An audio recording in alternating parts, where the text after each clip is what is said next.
안녕하세요. 토미입니다. Let's have fun learning the exciting language, Korean. I designed this channel for you.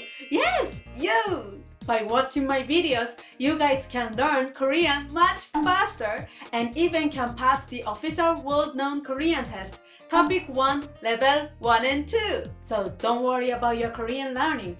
Believe in me, Tammy will lead the way. At today's lesson, you will learn 는, 은, and 입니다, 입니까?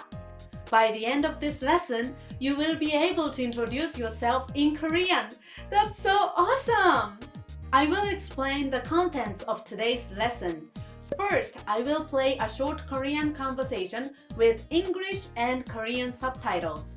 Next, I will explain the words and grammar used in the conversation. Then we will listen to the conversation without English subtitles. After that, we are going to read aloud the conversation. At the end, I will give you 2 assignments. Okay, are you excited? 그럼 시작할게요. In today's conversation, 2 people will briefly introduce themselves. Let's listen to their conversation. 안녕하세요. 저는 토미입니다. 반갑습니다. 네, 반갑습니다. 제 이름은 이상민입니다. 상민 씨는 대학생입니까? 아니요, 회사원입니다. 잘 부탁합니다. Now, I'd like to explain vocabulary and phrases from each sentence. 안녕하세요. 저는 토미입니다. 반갑습니다. 안녕하세요 is the same as hello in English. You can also use it to people that you met for the first time. 저 is a humble form of I. In a similar sense, 나 is a casual form of I. What? What are the humble form and the casual form?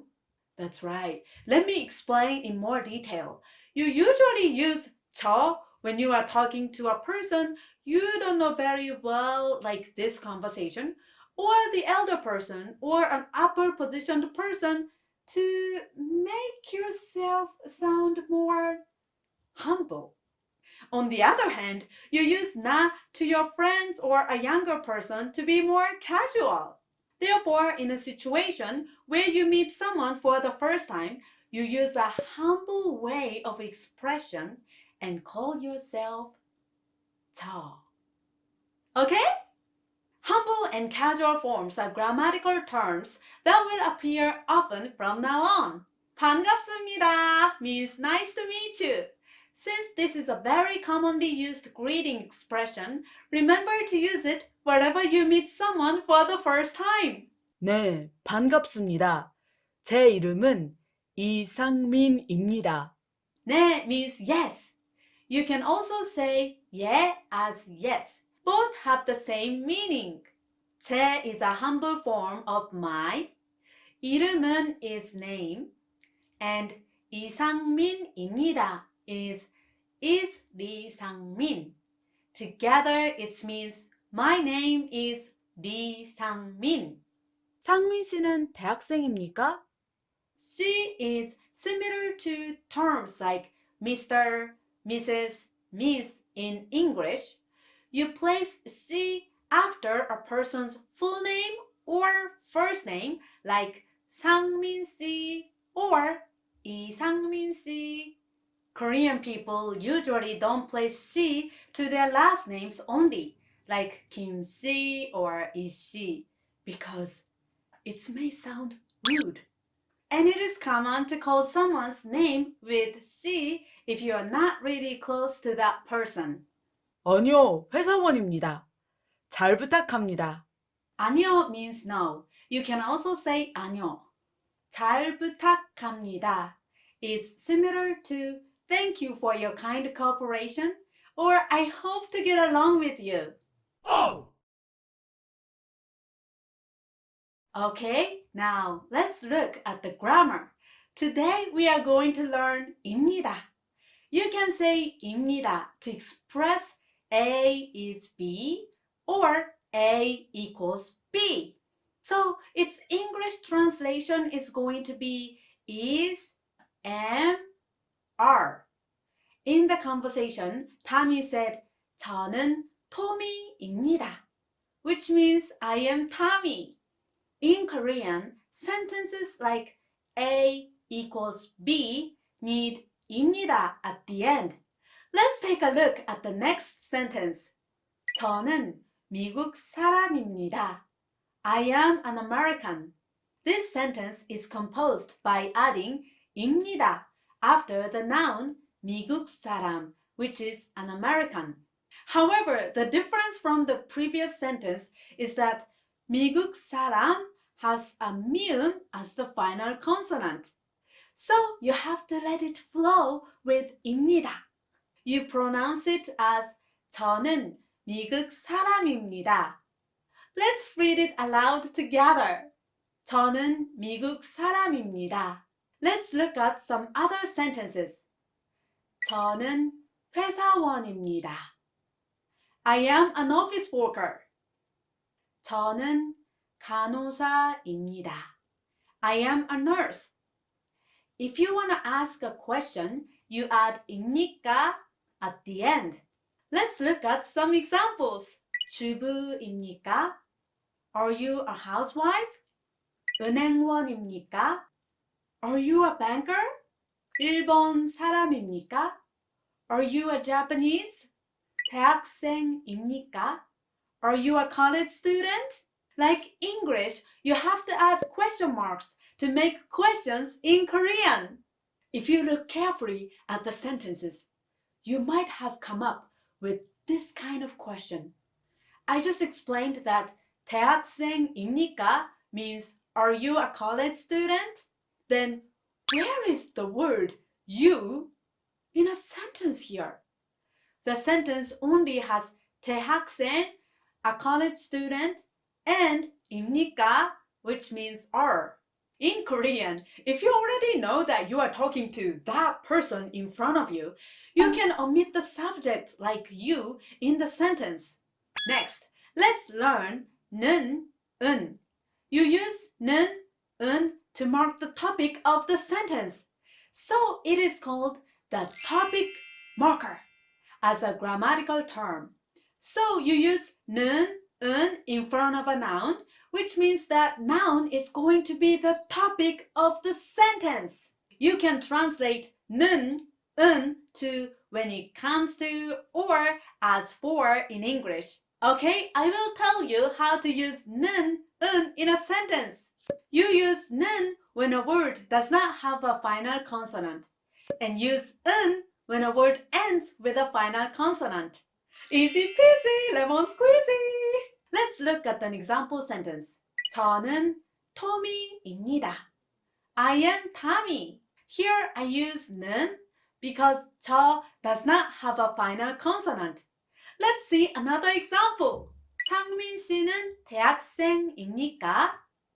상민, are you a college student? Since 상민 씨 does not have a final consonant, so you use 는. Let's see another example, but this time with a word ending with a final consonant. 제 이름은 이상민입니다. My name is 리상민. Here I use 은 because 이름 has a final consonant. Let's see one more example. 그 사람은 미국 사람입니다. That person is an American. In this case, 사람 ends with a final consonant, so you use 은. Let's do a simple quiz here. Which topic marker is suitable for this sentence? 는 or 은?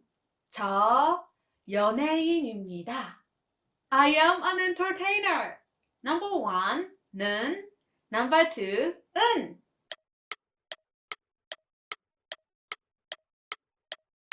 The answer is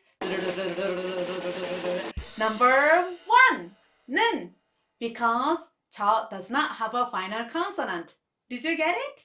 Then another question. Here you go. 제 이름 사랑입니다.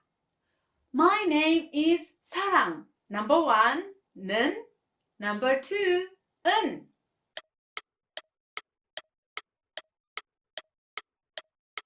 The answer is number 2, 은.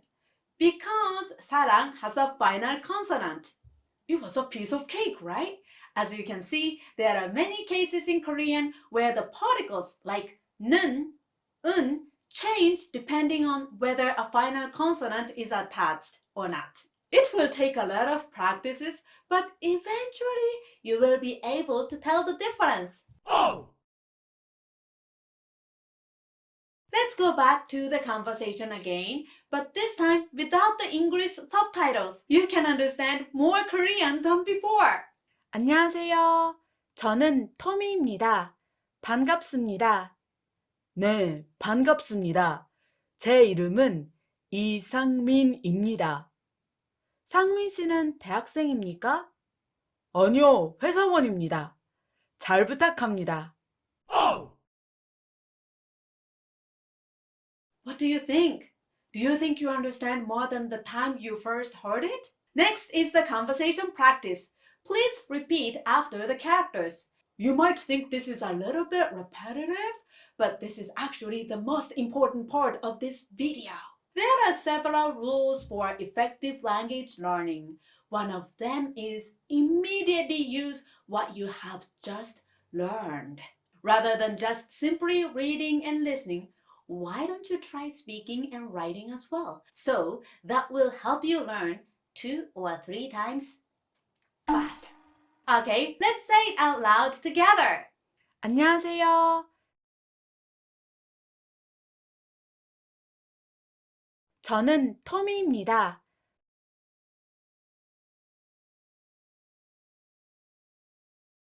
반갑습니다.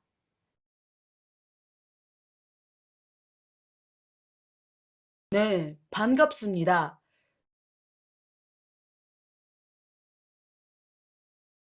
제 이름은 이상민입니다.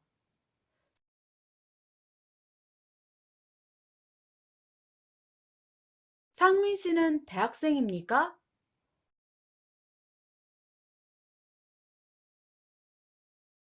아니요, 회사원입니다.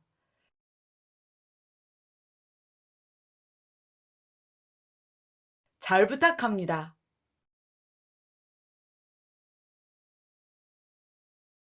Oh! Yes! Good job! Fantastic! So now I will give you 2 assignments. The first one is to create a short self-introduction paragraph based on what you have learned today. For example, 안녕하세요. 제 이름은 토미입니다. Hello, my name is Tammy. 저는 한국어 강사입니다. I am a Korean teacher. You can change the name and occupation parts from this template to complete your self-original introduction. Of course, you can write a completely original one without using this template. After writing your own introduction, you can post it in the comment section below. I look forward to reading your comments. The second homework is memorizing vocabulary. Let's memorize 40 words on the first page of my 1600 word for beginners. The numbers are 1, 가게, to 40, 감사드립니다. After that, try answering the quiz on my website. I wrote my website address on the description section below. Okay, that's it for today! Yay! You guys are super smart! Thank you for watching and don't forget to subscribe and give me thumbs up! 그럼 오늘도 행복 가득, 웃음 가득한 하루 되세요! 한국어 파이팅 파이팅 파이팅!